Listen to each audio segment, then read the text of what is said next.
Hi,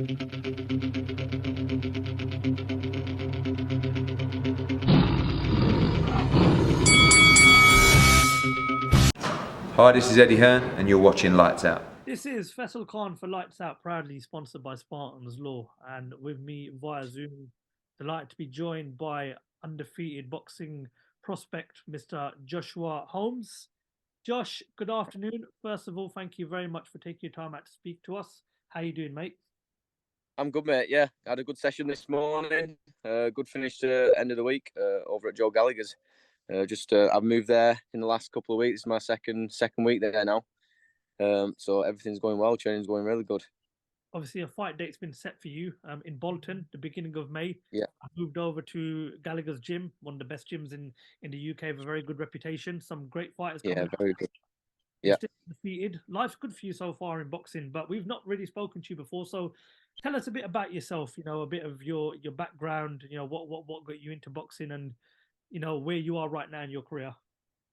Yeah, well, I got into boxing when I was 12-year-old. I'm now 28, so 27, sorry, 28 this year.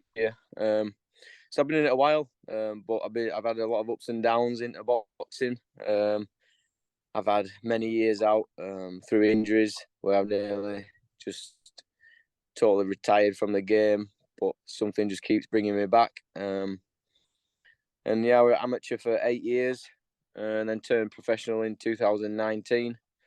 And I've had 10 fights since then. Should have probably had more in hindsight, but injuries have just held me back a little bit. But now I'm ready to go. New gym, new trainer. And got fire in my belly again. 10-0 with 3 KOs. Your last 2 fights you won by knockout. You're scheduled to feature on a show in Bolton at the beginning of May, which looks like a very exciting show, a show that we're hoping to come down and cover. But you've mentioned that, an injury sort of took you away from the sport. And you've also mentioned that you're at Gallagher's gym as well. Let's just talk a bit about Gallagher's gym. How happy are you with teaming up with the likes of the Joe Gallagher's and the Natasha Jonases and the Mark Heffrons at that gym? And what was the reason behind you joining that gym? Look, I'm very happy. I've settled in very well. All the lads and Natasha, they're very welcoming. And it's just what I need. You're training alongside world champions. So it's only going to bring me on as a fighter. Training with the best, and that's going to bring out the best in me. And it came about really just through obviously my old trainer kind of left the gym, so it wasn't quite the same since. So I felt like a new gym and a new trainer were the right thing to do at the time. Well, definitely exciting times, and I've got to say that is a very, very, exciting gym as well. You've got some really good fighters coming out there, and I know Joe Gallagher's got a very good reputation in boxing. And you also mentioned an injury that kind of made you retire from the sport, but how did you go from retirement and get back into the sport? It was a strange one. It goes all the way back to the amateurs. I was just about to go into the elite nationals, where I picked up a hand injury and then also a really bad neck injury through a trampoline, as daft as it sounds. So that kind of put me back a lot at the time, and I kind of came back to the sport and then started sparring again, and then my neck went again. So then I kind of thought, this obviously I can't box. So I had a couple of years out of the fighting. I went traveling. Never thought I'd come back, but then the injuries healed and I got the fire in my belly back, and then I turned professional straight away.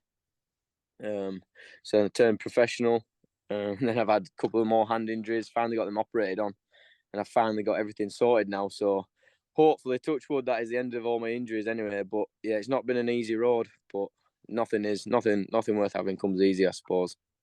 Well, you're on the right path, and as we've mentioned before in this interview, you're teaming up with the likes of Joe Gallagher, and hopefully, it's just going to be, you're going to be keeping busy, keeping active like the rest of the year. Yeah. We spoke a bit on Instagram. You told me that you're campaigning at super featherweight and a possibility of featherweight. I've got to say, for me right now, there are two of the most exciting divisions in boxing, and there's great fights. Yeah. I'm gonna put you in the featherweight division right now, if you don't mind. I mean, as I mentioned, Yeah. announced, you've got Lee Wood versus Maurizio Lara, the rematch. You got Michael Conlan taking on Luis Alberto Lopez. You've still got Warrington, hanging around in that division, the former two-time world champion. I'm pretty sure at one point within the next 18 months or 2 years, you're going to be wanting to get in the ring with these guys. Talk to me about what you've got to do to make sure that these fights happen as soon as possible. And how do you think you get on with those guys in the next 18 months? Look, I've just got to keep performing. I feel like my best is yet to come. I'm still learning my trade, still learning each day, and still improving and still maturing as well. But I've just got to keep doing what I'm doing. Look, like you said before, I stopped my last two opponents in my last two fights because they've just been tiny little step ups, I suppose, where they've actually come to want to win the fight, and that's just played into my hands perfectly. Because then I can actually let my hands go and let my shots go on and get the stoppage. And we just need to keep building momentum now. Now I'm injury free. I just need momentum and keep busy and active. An active fighter is obviously a dangerous fighter, and I haven't really been that active with injuries. So now is the time for me to just really push on. I'm not getting any younger, so I want these titles as soon as possible. As I mentioned, up at super featherweight, again, another cracking division. You got the likes of the Navaratis, the Rakimovs as well, and the Oscar Valdezes. But there's some great fights as well. British domestic wise, Joe Cordina's trying to become a world champion again. You've got the likes of the Archie Sharps, the John O'Carrolls. These are great fights that I'm pretty sure you want to be in the ring with as well. Anthony Kakache as well. Is the plan within the sort of next 6 to 9 months or this year to sort of get towards a British title, Josh? Yeah, of course. Obviously, I don't know if we're going to go down the central area and the English title route first. Get a couple of good 10-rounders in there. I would like to win the English title. It's probably a little bit underrated, but for me, an English title is a huge title for me.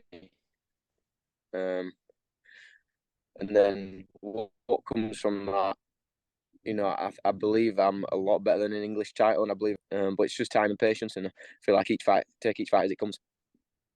As I mentioned, great fights that could happen British domestic wise. Anthony Kakache holds, I believe he does still hold the British title. There's Archie Sharp as well. There's John O'Carroll. Yeah. Get on with these fighters, Josh. Look, I'm confident in my ability, and I think I can give anyone a trouble and a hard night's work. I'm very elusive, very hard to hit, and I've started to carry power in both hands now, and I can switch in both stands. Okay, well, I have to get your thoughts on a story that come out at the beginning of the week. Amir Khan failed a drugs test, and it was supposedly after the defeat to Kell Brook, which was last year in February. But it's taken over a year for that story to come out. What have you made of the situation, and why do you think it's taken so long for it to come out that Amir Khan did fail a drugs test after the Kell Brook? Yeah, I thought that to myself early when I first heard about it. I have no idea why it takes so long for it to actually, come up to the media. But for me, anyone that's been caught taking illegal substances, just ban them, ban them for life. When you're taking performance enhancing drugs, and then you're fighting somebody who's, they've got family, you could do serious damage. And it's a hard sport as it is. You don't need people having these advantages, illegal advantages. So, a 2-year ban. I mean, he's retired anyway, but I think a 2-year ban, it's just not good enough because it's not scaring the boxers off, obviously. So I think they just need to just fully just do away with the boxers that do get caught, and just not believe all these shit excuses, to be honest, of whatever excuses they have of why it's shown up in a drugs test. It's there for a reason. It's because you've taken it. I don't think there's any way around it. So yeah, I just believe people shouldn't be giving them any more time. Okay, Josh, before we let you go, what can the boxing world expect to see from you throughout the rest of 2023? What can we expect to see from you in Bolton at the beginning of May? And where can the viewers find you on social media? You're going to find me on an explosive performance come on in Bolton. Like I say, I'm all guns blazing now. I'm ready to go. So I want to get another knockout, keep that knockout streak going, and continue to build towards these big title fights and these big nights. And I want stadium fights. That's what I'm in the game for. I want big stadium fights, and big titles. We want world titles at the end of the day, don't we? But we have got to build up to that. But I've got to put on big performances every single fight now. And where can the viewers find you on social media, Joshua? You can find me on Instagram at Josh Holmes. You'll soon find me on there. Facebook, Josh Holmes. Yeah, find me on there. Oh, man, well, listen, Joshua, we really appreciate your time. Thank you very much for coming on. It's been a pleasure. No problem at all. Thank you, mate. And likewise. Thank you for your time. Thank you very much. And we'll hope. Thank you, buddy. Thank you very much. Bolton. Thank you very Yeah, much. see you soon, mate. Take care of yourself. Thank you.